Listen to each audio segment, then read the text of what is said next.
कैसे हुई थी राधा की मृत्यु? श्री कृष्ण ने क्यों तोड़ दी थी बांसुरी? जब भी प्रेम की बात होती है तो श्री कृष्ण राधा के प्रेम की मिसाल सबसे पहले आती है।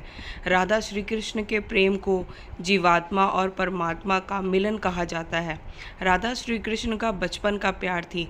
श्री कृष्ण जब 8 साल के थे तब दोनों ने प्रेम की अनुभूति की। राधा श्री कृष्ण के दैवीय गुणों से परिचित थी। उन्होंने जिंदगी भर अपने मन में प्रेम की स्मृतियों को बनाए रखा। यही उनके रिश्तों की सबसे बड़ी खूबसूरती थी।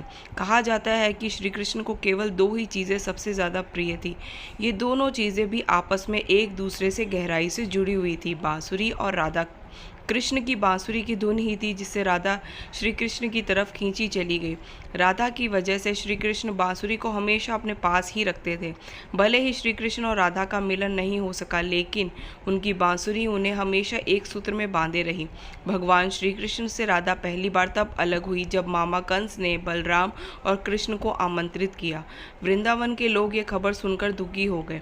मथुरा जाने से पहले श्री कृष्ण राधा से मिले थे। राधा कृष्ण के मन में चल रही हर गतिविधियों को जानती थी। राधा को अलविदा कह कृष्ण उनसे दूर चले गए। कृष्ण राधा से ये वादा करके गए थे कि वो वापस आएंगे, लेकिन कृष्ण राधा के पास वापस नहीं आए। उनकी शादी भी रुक्मणी से हुई। रुक्मणी ने भी कृष्ण को पाने के लिए बहुत जत्न किए थे। श्री कृष्ण से विवाह के लिए वह अपने भाई रुक्मी के खिलाफ चली गई। राधा की तरह वह भी श्री कृष्ण से प्यार करती थी। रुक्मणी ने श्री कृष्ण को एक प्रेम पत्र भी भेजा था कि वह आकर उन्हें अपने साथ ले जाएं। इसके बाद ही कृष्ण रुक्मणी के पास गए और उनसे शादी कर ली। कृष्ण के वृंदावन छोड़ने के बाद से ही राधा का वर्णन बहुत कम हो गया। राधा और कृष्ण जब आखिरी बार मिले थे तो राधा ने कृष्ण से कहा था कि भले ही वो उनसे दूर जा रहे हैं, लेकिन मन से कृष्ण हमेशा उनके साथ रहेंगे। इसके बाद कृष्ण मथुरा गए और कंस और बाकी राक्षसों को मारने का अपना काम पूरा किया। इसके बाद प्रजा की रक्षा के लिए कृष्ण द्वारका चले गए और द्वारकाधीश से लोकप्रिय हुए। जब कृष्ण वृंदावन से निकल गए तब राधा की जिंदगी ने अलग ही मोड़ ले लिया था।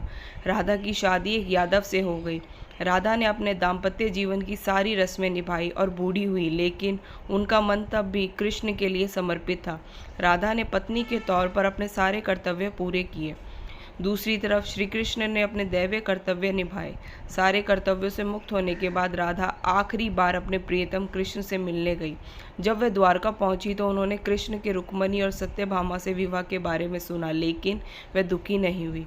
जब कृष्ण ने राधा को देखा तो बहुत प्रसन्न हुए। दोनों संकेतों की भाषा में एक दूसरे से काफ़ी देर तक बातें करते रहे। राधा जी को कान्हा की नगरी द्वारिका में कोई नहीं पहचानता था। राधा के अनुरोध पर कृष्ण ने उन्हें महल में एक देविका के रूप में नियुक्त किया। राधा दिन भर महल में रहती थी और महल से जुड़े कार्य देखती थी।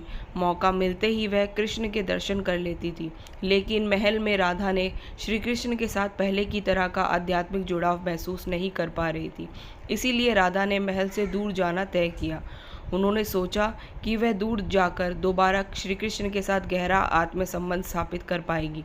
उन्हें नहीं पता था कि वह कहाँ जा रही है, लेकिन भगवान श्री कृष्ण जानते थे। धीरे धीरे समय बीता और राधा बिल्कुल अकेली और कमज़ोर हो गई। उस वक्त उन्हें भगवान श्री कृष्ण की आवश्यकता पड़ी। आखिरी समय में भगवान श्री कृष्ण उनके सामने आ गए। कृष्ण ने राधा से कहा कि वह उनसे कुछ मांगे, लेकिन राधा ने मना कर दिया। कृष्ण के दोबारा अनुरोध करने पर राधा ने कहा कि वह आखिरी बार उन्हें बांसुरी बजाते देखना चाहती है। श्री कृष्ण ने बांसुरी ली और बेहद सुरीली धुन में बजाने लगे। श्री कृष्ण ने दिन रात बांसुरी बजाई जब तक राधा आध्यात्मिक रूप से कृष्ण में विलीन नहीं हो गई।